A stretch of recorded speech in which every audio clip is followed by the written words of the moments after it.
Bonsoir tout le monde, il est 18 h à Paris, il est 9 h du matin à Los Angeles.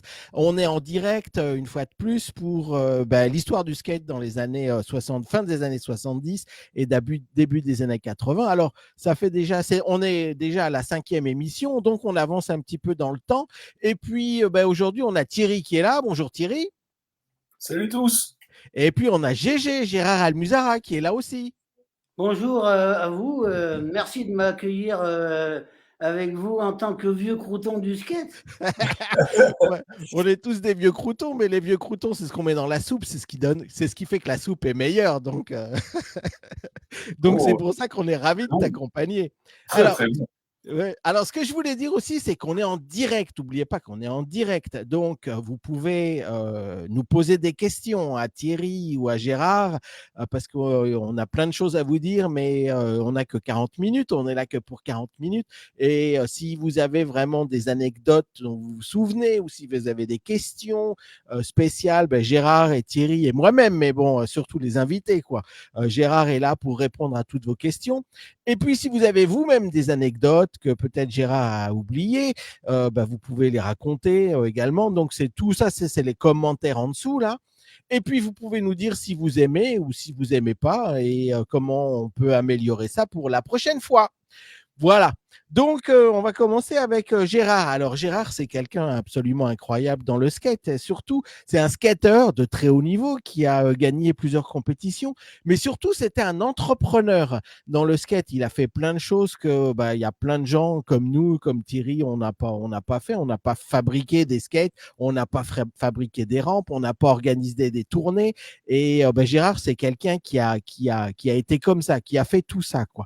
Alors, ma première question, Gérard, c'est comment tu as connu le skate et à peu près à quelle époque tu as connu le skate? Donc, j'ai connu le skate après l'armée, c'est-à-dire que je suis sorti de l'armée en 77, en mai 77. Et là, j'avais mon frère Patrice qui est allé au lycée Boursol avec José de Matos. Et ils m'ont demandé de leur fabriquer des planches de skate parce qu'ils avaient que des planches de skate en plastique et des planches de skate en bois massif épaisse. Donc, je me suis mis à fabriquer ces planches de skate en lamellé collé. Et l'une d'entre elles, quelques mois après, est devenue championne de France de skate avec José. Et moi-même, je me suis mis à faire du skate parce que j'avais un vieux souvenir que mon père nous avait acheté un skate. Et on s'est remis à faire du skate avec José, Patrice et surtout Rémi Walter.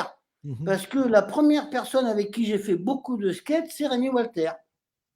Et Rémi Walter, il avait 10 ans de moins 10 ans de moins que nous, non, à l'époque? Exactement, bien sûr, il avait 14 ans et moi j'en avais eh bien 21, puisque l'armée 20 ans, 21 ans.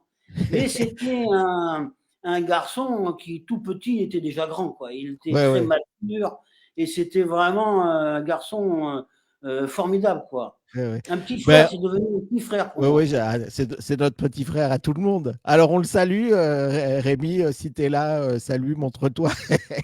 Et un jour, on va te demander de venir aussi, on va l'inviter, non?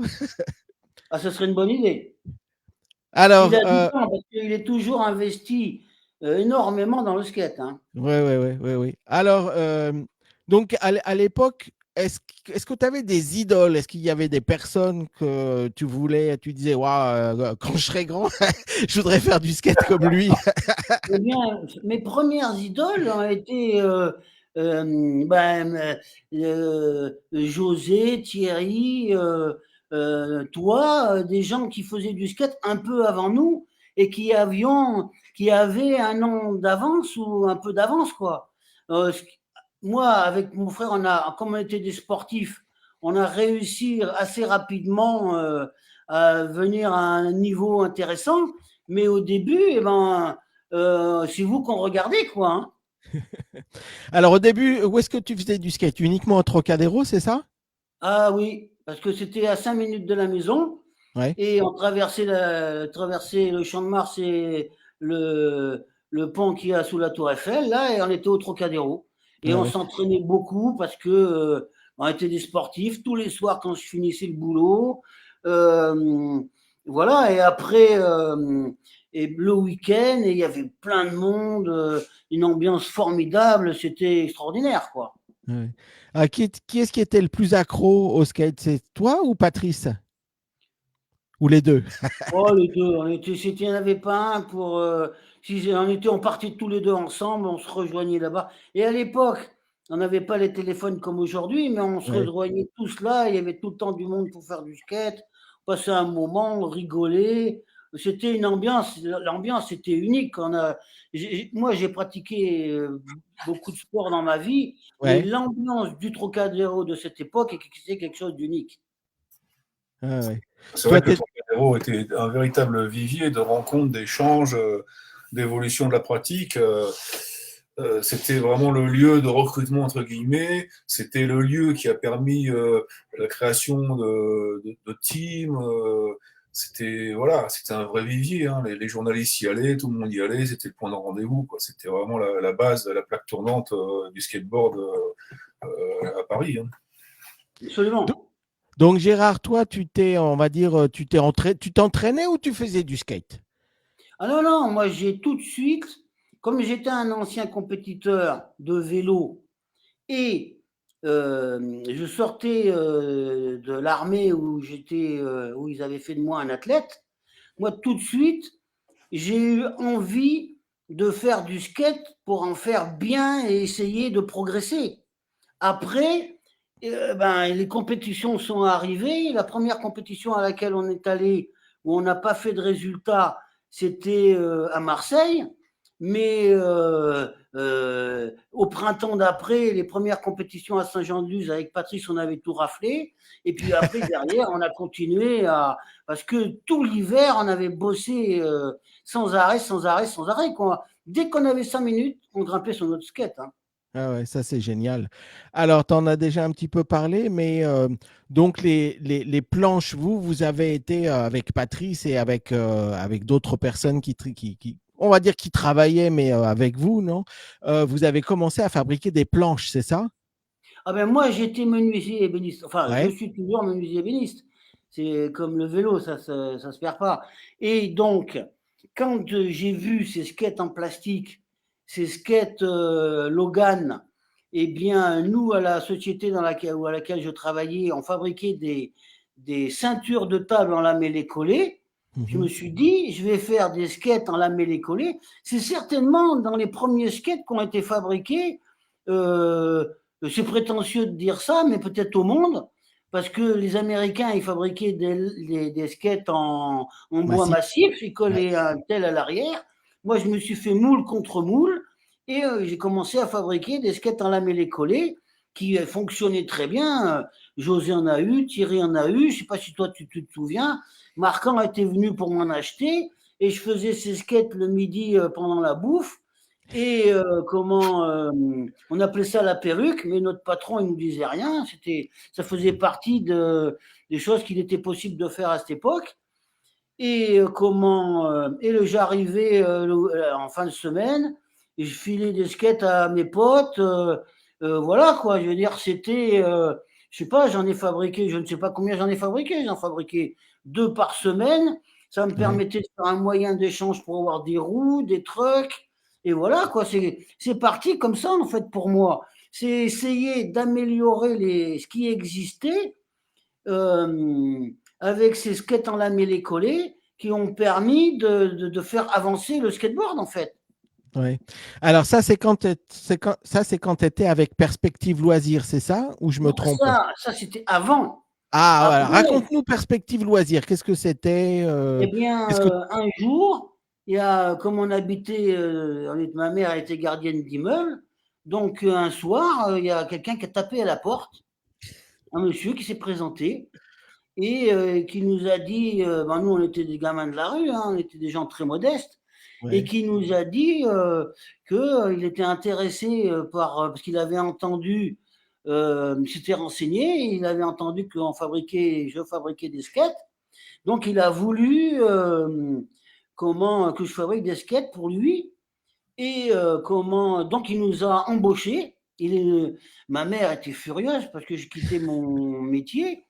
Et en plus de ça, après, j'avais débauché mon frère quelques mois après. Ouais. Et, et puis en réalité, ce monsieur, eh bien, il nous a jamais fait fabriquer des skates parce Ouais. qu'il s'est aperçu qu'on est en parallèle devenus des champions. Mon frère avait battu le record de saut en hauteur à Sarcelles. Ça, Ouais. c'était au printemps de l'année d'après qu'on a commencé le skate, quand il a battu José. Et Ouais. là, eh ben, d'un seul coup, on a pris un coup de pied aux fesses. On faisait plus que du skate Ah parce oui. que il nous avait débauchés l'un comme l'autre. On fabriquait pas des planches, on faisait que du skate. On allait tous les jours au Trocadéro, on faisait du skate. Ouais. Et puis voilà, c'est parti comme ça. Après, lui, il en a fait fabriquer par une usine des skates. Mais Ouais. nous, en réalité, on n'a jamais fabriqué un skate. On s'est mis à faire du skate. Ouais. Donc, tous les skates que tu as fabriqués, en fait, tu les as fait pour toi, tu les as pas fait pour une entreprise. Enfin, c'est toi qui Exactement. les as fait. Ok, ok. C'est moi qui Donc, les ai faits pour les copains. ouais, Mais à un moment, eh ben, ce monsieur, moi j'ai cru à son projet, parce que son projet, il était... Bon, après, ce monsieur, il n'a pas eu de chance, parce que dans sa société, il devait y avoir des investisseurs qui devaient venir, et ces investisseurs ne sont pas venus, et ben, 2 ans après, la société elle s'est cassée la figure, parce que les investisseurs qui devaient venir ne sont pas venus, et nous, on s'est retrouvés au chômage. Mais ouais, comme entre-temps, on était devenu champion de France, on avait fait des trucs, et ben là, on a ricoché, on est parti dans les démonstrations avec Promosquette, et ouais. puis Europe 1, et tous les gens qui se sont intéressés à nous en tant que champions, quoi. Ouais, ouais. Alors, parle-moi de Promosket. Donc, ça, c'est l'étape d'après. Qu'est-ce que c'est Promosket? À quoi ça correspond? Qui est-ce qui l'a créé, etc. Alors, Promosquette a été créé par un monsieur qui s'appelle Jérôme Garamond Mhm, et Philippe Gache.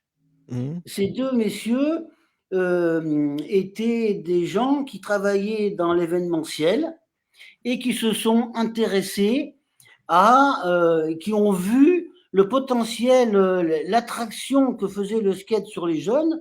Donc, les sponsors, ils allaient chercher des sponsors et ces sponsors, eh bien, ont porté des t-shirts d'Annie, et puis ils organisaient des tournées, et puis nous, ben, on allait faire du skate, du saut en hauteur, du rampage, on n'appelait pas ça de la rampe à l'époque, on appelait ça des rampages. ouais, On ouais, ouais. faisait comme du cirque, quoi,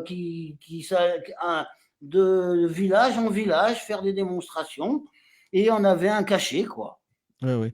Toi, Thierry, tu as participé à toutes ces démos avec Promosket ou pas? Non, du tout. Non. Du tout, Moi, du je tout. sais que j'y ai participé. J'ai jamais vraiment su qui est-ce qui a tiré les ficelles, mais on m'appelait de temps en temps et on me disait, ouais, il faut que tu ailles à Sarcelles, il faut que tu ailles là, il faut que tu ailles à Paris, on va t'emmener en voiture. Effectivement, on avait tous des cachets, quoi. Ouais, c'était ça. Et C'était ça. Ouais. C'était ça. On était sollicités pour des démonstrations un petit peu Bah, ça, partout. C'était au fil de l'eau, en fait, mais on n'était pas intégrés comme vous, dans un team complet avec du management derrière qui planifiait les tournées. En parlant des tournées, effectivement, je pense que ça a commencé vraiment en 78, hein, Gérard, tu me dis si c'est je me trompe. ça. Mais il y avait comment dire, le skate était vraiment partout, partout, omniprésent. Il y avait les tournées Sud Radio, les tournées Europe 1, les tournées Samos, tournées Santana, et j'en passe. Il y avait des circuits, ils faisaient des plages. Est-ce que tu peux nous parler de ça, Gérard, de ta tournée? Je pense que tu as dû faire ça pour Sud Sud Radio. Radio, ouais. Il y a eu Sud Radio et il y a eu Europe 1. Ces gens-là étaient extrêmement professionnels. Ouais. Ils demandaient, ils nous demandaient d'être aussi des professionnels, c'est-à-dire à l'heure, tenue correcte, présentation des démonstrations avec speaker. Ouais, il y avait un speaker, euh, ouais. C'était extrêmement carré. Ces gens, Ouais. moi j'ai rarement connu des gens aussi professionnels qu'eux. Parce ils étaient jeunes, hein, ils n'étaient pas beaucoup plus vieux que nous, hein, mais ils avaient compris et ils savaient très très bien faire fonctionner les démonstrations. Moi, je garde de ces gens-là d'excellents souvenirs. C'était des gens adorables, sérieux. On était payés correctement. Vraiment, je garde des souvenirs exceptionnels de ces individus. Maintenant, eh bien, pour ce qui est des tournées, eh bien, on savait, on avait un planning. Donc, on partait là, on était pris en charge. On avait des hôtels qui étaient réservés, des voitures qui nous déplaçaient. Pour les mineurs, il fallait les autorisations des parents. Tout était, mais alors, carré de chez carré, quoi. Il n'y avait pas comment je veux dire, un millimètre d'irrégularité, quoi. C'était très, très bien fait. Et ça marchait bien.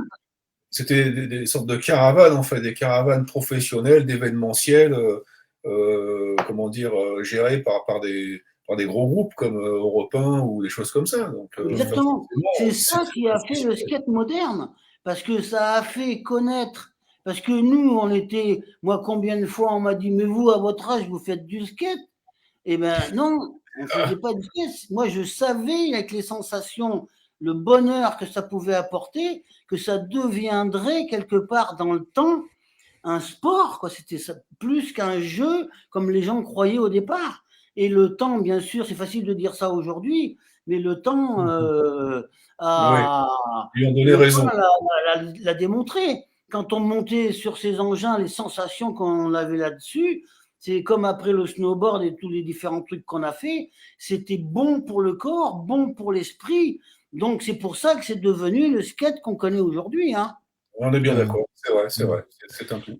Mais moi, je suis d'accord avec toi, Gérard, sur le professionnalisme des tournées. Alors, je savais qu'il y avait plein de tournées à l'époque et moi, j'ai fait la tournée Europe 1.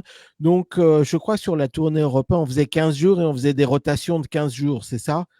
Oui. Qui est-ce qui s'est La occupé première de ça? année, vous étiez sur Europe 1, nous, on était sur Sud Radio. Voilà, exactement. Et, tu peux m'en parler de ça? Oui, bien sûr.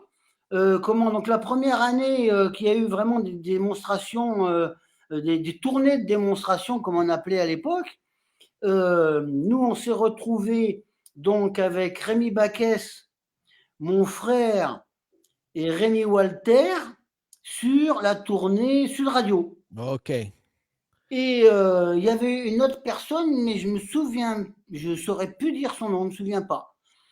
Et donc on est parti pendant quasiment 2 mois.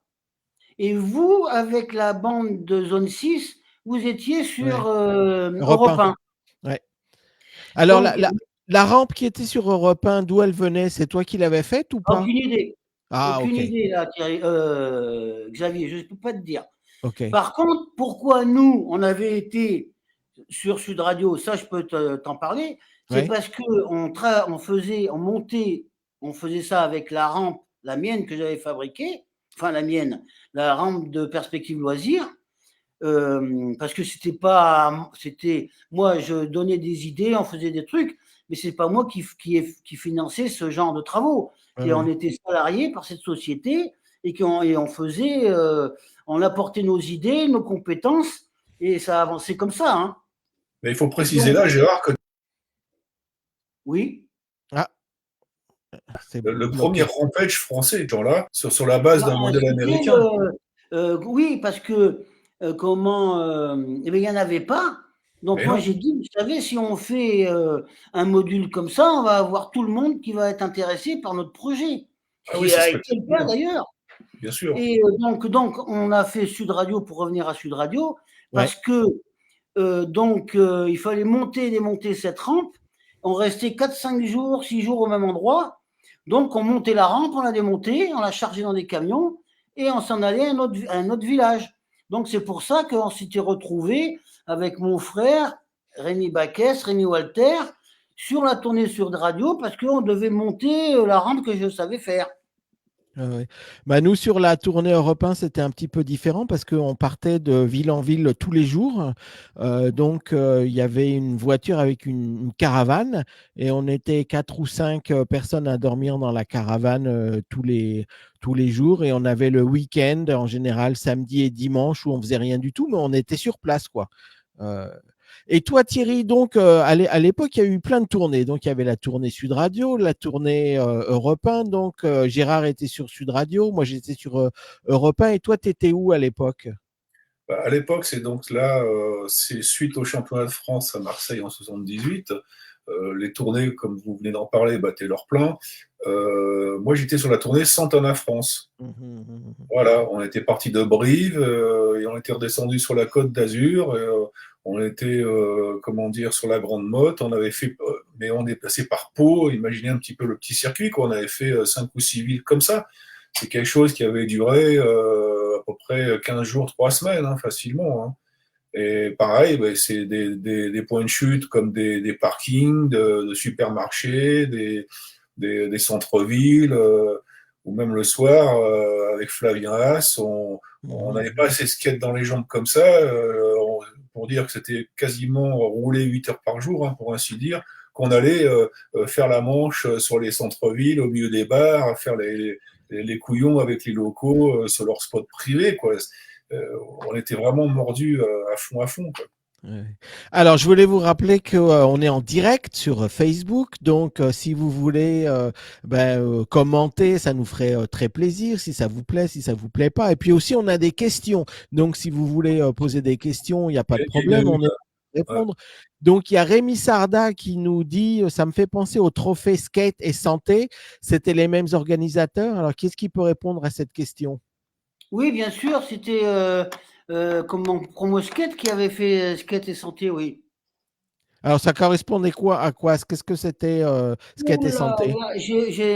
là, je n'ai pas participé à cette tournée parce que je sais plus pourquoi j'étais ailleurs. J'étais parti, il y avait autre chose à faire. Parce que des fois, il y avait des choses qui étaient à faire en parallèle. Et souvent, il y avait mon frère qui partait avec Rémi Baquès et moi qui partais avec Rémi Walter. Et des fois, moi, j'ai pas fait Skate et Santé. Ouais, ouais, Donc ouais. ça, je peux pas te dire. Il Et, faudrait en parler peut-être avec Rémi Baquès ou mon frère, et il pourrait vous en dire, mais là, je peux pas dire. Ok. Ou Rémi est-ce que tu aurais Walter. des anecdotes particulières? Parce que je pense que, comme tous, on a rencontré énormément de stars du show business, de chanteurs et autres. Euh, Est-ce que toi, tu aurais une anecdote précise en lien avec le skate durant ces tournées que tu as Ah, moi, vécues? des anecdotes, il y en a pour 2 heures, Ouais, quelque hein. chose de drôle, quoi. Assez insolite, quoi. Pas Oh, croustillant, tu vois. des trucs rigolos, parce qu'on va parler de choses rigolotes, parce que c'était tout le temps dans l'ambiance de la fête, quoi. Ouais, ouais. Quand j'ai retrouvé Rémi Walter et puis je crois que je remplaçais mon frère pour la tournée Sud Radio, et j'arrive le soir dans le hall de l'hôtel, et il y avait des gens dans le hall de l'hôtel, il était minuit, 1 heure du matin. Et donc, il y avait des gens dans le hall de l'hôtel qui écoutaient. Et puis là, d'un seul coup, on entend boum, comme ça. Putain, les gens, ils disent, ouais, écoutez, quand même, c'est bizarre et tout. Et peut-être 30 secondes après, boum, encore un autre même bruit. Puis moi, bon, je monte, je demande où était la chambre des skateurs. Et je monte. Et là, j'arrive dans la chambre.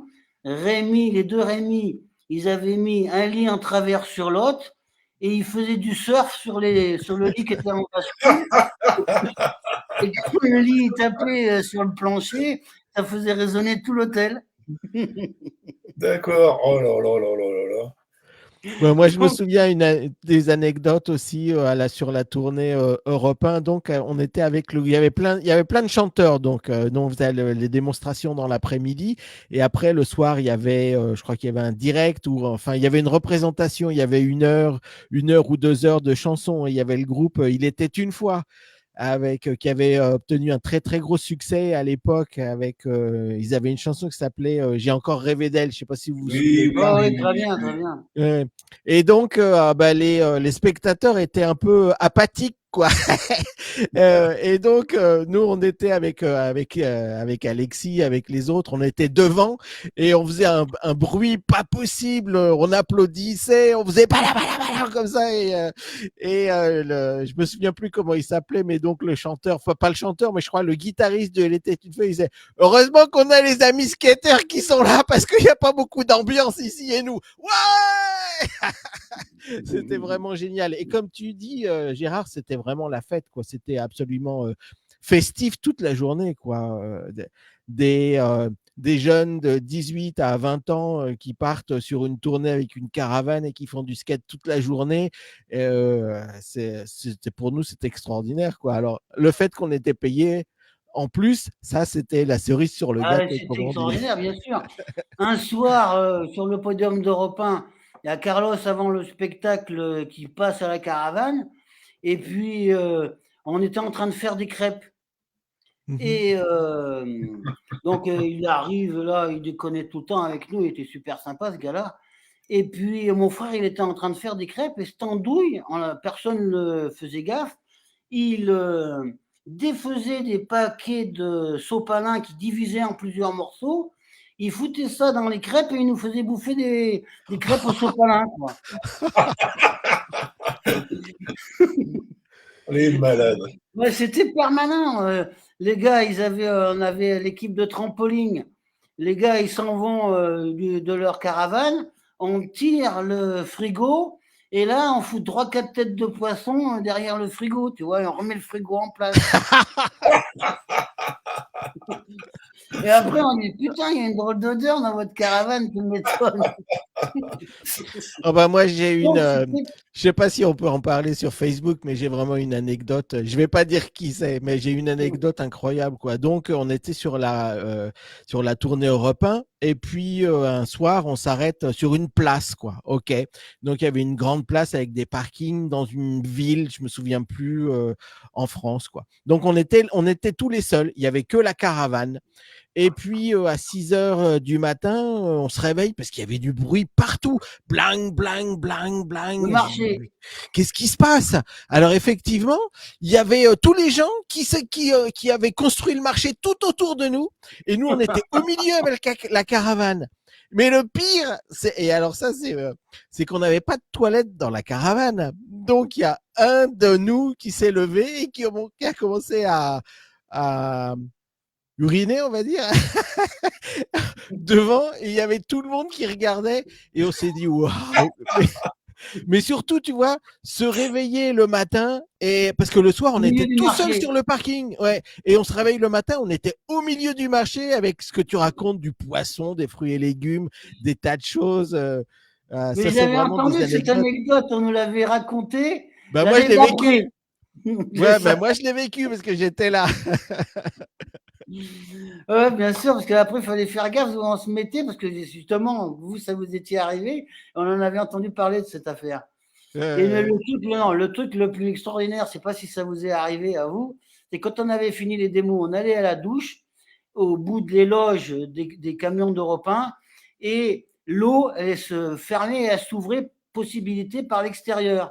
Donc les gars, ils attendaient que tu sois tout savonné et te couper l'eau. Et là, tu peux sortir devant tout le monde, comme une mousse, pour aller remettre l'eau pour finir de te doucher. Là. Ah mon Dieu, mon Dieu. Gérard, tu peux répondre à Philippe, là? Est-ce que tu vois le message qu'il a envoyé? Il te demande avec quel métal tu faisais tes trucks. Qui c'est qui demande? Qui c'est quoi? Alors, Philippe Baud, il te demande avec quel métal tu faisais tes trucks. Alors, j'ai jamais fait de truck. Ok. Okay. Non, je faisais des planches en bois, ouais. Mais les seuls trucs qu'on a utilisés qui n'étaient pas des trucs, des trucs qu'on a mis au point pour Look Nevada, parce que à une époque, on avait été contacté par Look Nevada pour mettre au point des trucks, et c'est eux qui les fabriquaient, et c'était des trucs comme les fixations Look Nevada en aluminium injecté, si c'est ça sa question à Philippe. Ouais, ça doit être ça. Bah, Look, à l'époque, en ski, c'était vraiment les meilleurs, quoi. Moi, je faisais du ski et j'avais des fixations Look Il y avait Salomon aussi qui était bien, si je me souviens bien, à l'époque. Mais Look, c'était vraiment super, hein. C'était C'est vrai vraiment que la particularité de la France par rapport aux États-Unis, c'est que on était vraiment loin de leur culture parce que tout était fait par des surfeurs, par des industries du surf. Nous, on avait vraiment la ville, le patin à roulettes, Ouais. les jouets, la montagne, le ski, enfin tout. C'était incroyable, hein, la diversité du matériel. Tout le monde s'y est mis, en fait. C'était assez incroyable, d'ailleurs, du reste, Ben, hein. je crois, alors dis-moi si je me trompe, mais je crois que Look, c'était le plus grand fabricant mondial de fixation de ski à l'époque. Alors C'est Ah maintenant, oui, ça, oui, évidemment, oui, ça a changé. bien sûr, bien c'est sûr. ça. Ouais, ouais. Mais c'est Ouais, des c'est gens incroyable. qui nous ont salariés pendant 2 ans Ouais, pour mettre au point ces trucks qui étaient d'excellents trucks et qui sont restés dans les cartons parce que le skate ne s'est c'est ça. pas développé suffisamment pour que ça les intéresse. Et Ouais, ils se sont mis après en parallèle sur les chaussures de cyclisme, ouais, ouais, où ils ouais, ouais, sont ouais, devenus ben, une référence mondiale, hein. ouais, ouais, Un ouais. grand industriel du ski, c'était Lacadur, hein, de toute façon, de chez les montagnards, qui faisait faire tout son matériel de A à Z, hein, les roues comprises, les trucks, les planches, et de différentes qualités. Il rivalisait vraiment avec le matériel américain. C'était quand même assez balèze, hein, un sacré exploit de la part d'un Français. Ouais. Ah ben, Alors, non, Jean-Marc vas-y, Durieux, continue. Jean-Marc Durieux de chez de Lacadur. Voilà. si Luke avait décidé, s'il avait mis le paquet pour faire les trucks, euh, c'était des trucks exceptionnels, hein. Nous, on a eu la chance de faire de la compétition avec des trucks que personne n'avait et on était favorisés, on le savait très bien parce que on faisait des temps. Les gens de chez Look venaient, faisaient des entraînements avec nous au Trocadéro, des entraînements en petit comité, avec des chronos qui vont bien et tout, et on grattait 1 seconde sur la descente du Trocadéro entre nos trucks de base et les trucks Look. Et Ah moi, ouais, je ne pouvais même pas en mettre deux, tellement ils étaient nerveux, j'en mettais qu'un à l'avant. Patrice, il arrivait en mettre deux, mais moi, j'y arrivais pas, c'est trop nerveux. Ouais. Et qu'est-ce qu'ils sont devenus ces trucks-là? Enfin, je sais Ah que ben ça moi, fait j'en ai 40 ans, mais bon. quelques-uns que j'ai conservés parce qu'ils nous les ont laissés. Moi, j'ai demandé, quand le contrat s'est fini avec eux, si je pouvais les garder.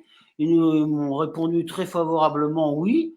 Et parce qu'ils avaient bien sûr dans leur carton tous les modèles et tout, tout ce dont on avait compris comment ça fonctionnait. Et ils les ont toujours certainement en stock dans leur archive, quoi, hein. Oui. Alors, donc, on a parlé de perspective loisirs, de promo skate et Skateaway. Qu'est-ce que c'est Skateaway? Ah, Skateway, c'est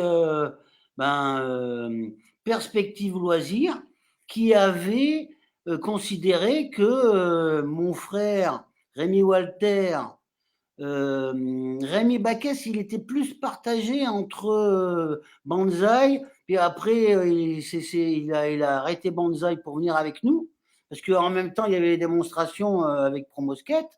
Oui. Mais bien que Rémi, on n'a jamais, il nous voyait un peu entre les deux, mais il était quand même très très souvent avec nous.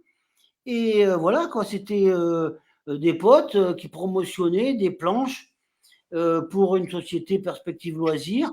Et Mhm. Perspective Loisirs avait breveté Skateway Almusara. Oh, ok. Voilà. Donc vous aviez pas le nom, quoi. Le nom vous a été pris, c'est ça? Ah ben, le nom, si le skate s'était développé de façon, parce que ça s'est un peu cassé la figure Ouais. pendant quelques temps, à vrai dire. Ouais. Si le skate avait continué dans la lancée qu'il était parti quand nous, on était chez Perspective Loisirs, on était pieds et poings liés à cette société, ils avaient breveté nos noms, quoi, hein. Ouais, ouais, ouais. quelque part, c'était des pro-modèles, finalement, hein. C'est incroyable, ça. Eh ben, c'était des gens qui avaient une vision des choses que nous, on connaissait pas. On était des gamins de la rue, quoi. On savait Ah pas oui, tout ça. on sait au Et même système si moi américain, j'avais presque. 21, 22 ans, on n'avait aucune connaissance de tout ça, quoi, hein. On était complètement néophytes, on s'en est aperçu des années après qu'en réalité,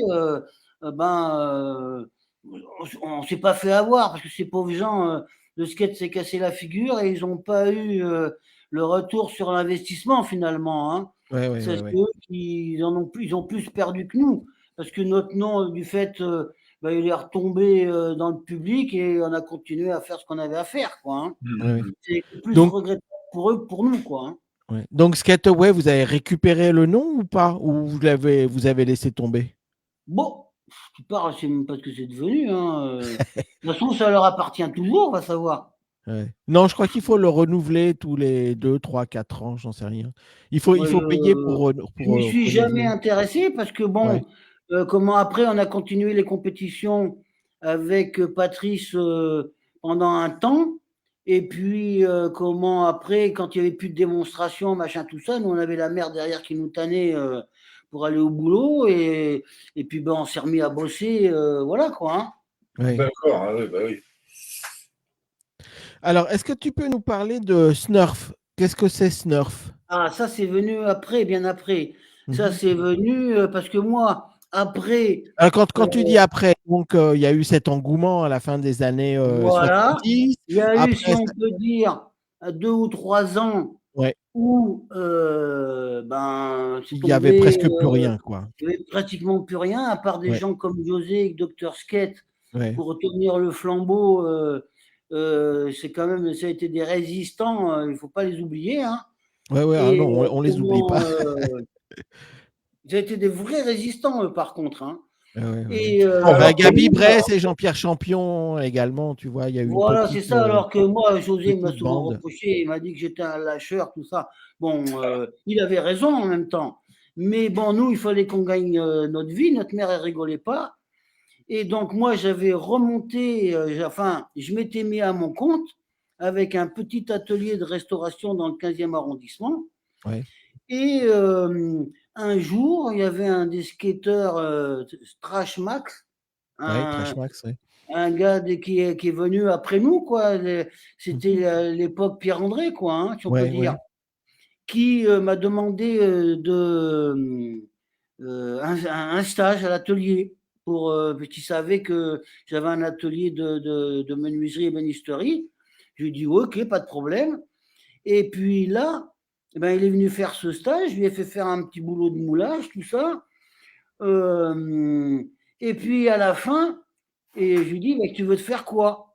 Et là, il me dit, ah, moi j'aimerais bien faire un Banks. Je lui dis, ouais, pas de problème, on va faire un Banks, tout ça. Donc on a fait un Banks. Ouais. Là, il s'est mis le doigt dans une machine. Le pauvre gars, il s'est retrouvé à l'hôpital. Aïe, aïe, aïe. Et puis ce Banks, il est parti à la nature, je sais pas ce qu'il est devenu. Et en parallèle de ça, Patrice, Rémi et puis comment d'autres comme Les deux Rémi. non, Rémi Walter, il était parti dans la musique lui. Oh oui, Enfin, il était à la Jamaïque déjà, excuse-moi, c'est ça? hein, il y a des trucs des fois, faut me pardonner, hein, il y aura peut-être des trucs pas tout à fait exactement, mais c'est ça On quand va leur même dans la demander. vie. Et comment donc Rémi et mon frère se sont décidés, je ne sais pas ce qui leur a pris, ils ont voulu organiser une compétition de skate au Trocadéro. Ouais. Et là, ils ont branché les gars de Bourges. Ouais, ouais, Ah ouais. oui, Et parce ça, que ça, c'était à quelle époque? C'était en quelle année, ça? c'était après Europe 1, ça. Ah, c'était après Europe 1, ok. Donc, on avait eu contact avec les sponsors, tout ça. Eux, ils savaient. Mon frère et Rémi, ils étaient quand même beaucoup plus, comment peut-on dire, moins renfermés que moi, quoi. Eux, ils savaient parler, ils allaient. Et donc, ils ont eu l'idée d'organiser cette compétition au Trocadéro. Ils s'y sont mis vraiment sérieusement. Et là, eh bien, ils ont été donc Snurf, c'est ça, hein, c'est devenu une organisation de compétition et en même temps, on s'était intéressé à fabriquer des snowboards. Ouais. Mais les snowboards, on s'est heurté à la puissance de la montagne. Et surtout, au départ, tout le monde nous disait, ça marchera jamais, votre truc, faites du ski comme tout le monde. C'est farfelu, votre idée, tout ça. Personne n'y croyait, quoi. Hein. Ouais. On était encore, comment on peut dire. Mais nous, comme on était grimpés sur les engins et qu'on savait que c'était les plaisirs. C'est comme en skate. Quand on est grimpé sur les skates, ça nous a fait du bien. Quand on est grimpé sur les skateboards, les snowboards, pareil, on a trouvé ça extraordinaire. Donc on Ouais. y a cru à ce projet. Et c'est pour ça qu'on a fabriqué des snowboards. Mais les snowboards, on s'est pris vite fait une fessée parce que on n'avait pas les reins assez solides pour développer ce genre de projet. Et du fait, ils ont fait des films et commencé à organiser des compétitions de skate, dont l'Open de skateboard de la ville de Paris, au Trocadéro. Ouais. Ben, euh, tout ce qui est surf des neiges, etc., c'était vraiment à l'époque, je sais qu'il y a Sims qui avait commencé. Et moi, mon père, c'était un shaper. Il faisait des planches de surf. Et donc, il avait décidé de faire également un snowboard, mais type planche de surf, quoi, tu vois, donc avec de la mousse et puis de la fibre de verre. Et il en a fait deux, trois, et puis ça a jamais, jamais, jamais marché. Donc, nous, on était jeunes à l'époque, on l'utilisait comme luge, quoi, mais ça a jamais marché. Et puis, j'avais fait des essais également qui étaient parus dans Skate France International, où on avait testé un autre surf des neiges avec des coques en plastique. Et par la Coq suite, Bataille comment? Coq Bataille. Oh, je me souviens plus. C'est un truc qu'on avait reçu. C'était plus anecdotique, quoi. Mais c'est pareil, on n'a jamais réussi à le faire marcher. On a passé 3 jours. On avait été aux Arcs. On était resté 3 jours. Et moi, en tant que surfeur et skateboarder, quoi, donc je faisais les deux. Donc je me disais, oh, on devrait y arriver facilement, quoi. On Non, n'a mais jamais c'était pas réussi. avec une ficelle? Non, ça c'était Sims. Là, c'était deux cuillères en plastique Ouais, qui se fixaient sur les trucks. Je me sur les souviens bien de trucks, ouais. ça. Ouais. Ah, ça, c'était Swimbo, ça. Ah, Avant, c'était vraiment la préhistoire du swingbo, quoi. Franchement, D'accord, d'accord. c'était ouais, assez ouais. fort, quoi. Ah, mais oui, Euh, ça y est, il me semble me souvenir, ça avait c'est deux spatules et il y Ouais, deux avait spatules, ouais. voilà, comme on aurait dit. des espèces de triangles pour faire dérapage là. Ouais, c'est ça. Ah ouais, non, mais ça, attention. Oh, mais il y en a plein qui ont fait des trucs qu'ils ont essayé. Et ça n'a pas Mais nous, marché, ouais. on était parti, on n'est pas parti de rien. Hein. On est parti Mhm. avec Rémi, il avait acheté un Winter Stick à Biarritz. Ouais. Il était parti à la montagne avec ça à Courchevel. Et puis, avec Rémi, moi, j'étais comme un frère. Hein, donc, on se téléphonait. Il m'avait demandé de lui faire des dérives. Et je lui avais fait des dérives et j'en avais fait une autre paire en lui disant j'ai pensé en même temps que ça pourrait peut-être te permettre d'essayer. Finalement, c'est les miennes qui avaient marché. Et voilà comment c'est parti, quoi. Hein.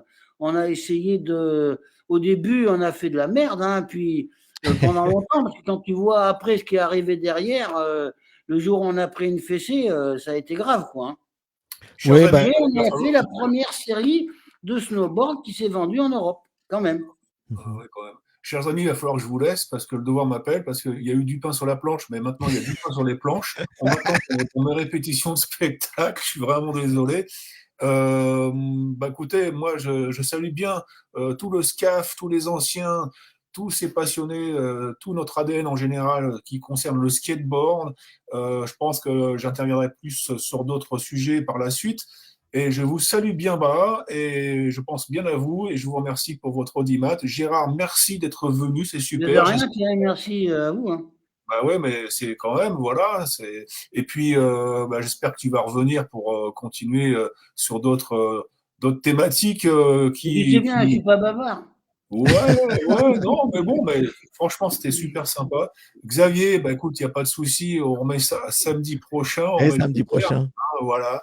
Et puis, écoutez, je vous souhaite à tous une très très bonne soirée, un bon dimanche, et puis donc, je vous dis à samedi prochain. Merci beaucoup, Thierry. Et vous qui Salut nous Thierry. écoutez, Mettez-nous des likes et des commentaires parce que ça nous aide. Nous, on fait ça parce qu'on aime ça, on aime parler du skate, mais on aimerait bien qu'il y ait de plus en plus de personnes qui nous écoutent et qui regardent ce qu'on fait et qui comprennent un petit peu ce que c'était que l'histoire du skate à la fin des années 70 et 80. Et ça, on peut le faire uniquement si vous nous aidez à promotionner un petit peu tout ce qu'on fait. Donc, c'est tous les samedis. Moi, je suis à Los Angeles, donc c'est à 9h du matin pour moi. En France, c'est 18h. Donc, merci à tout le monde. Merci Gérard.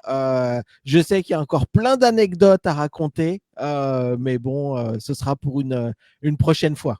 Voilà, je vous laisse Eh boucler. bien, À très bientôt, les amis. Au revoir bonne Thierry. soirée à vous tous. Merci Thierry, merci Xavier. Et puis, merci à tous ces gens qui aiment le skate et qui ont continué derrière nous. Et voilà quoi. Hein. Merci Gérard. À Salut samedi Xavier, à prochain. bientôt.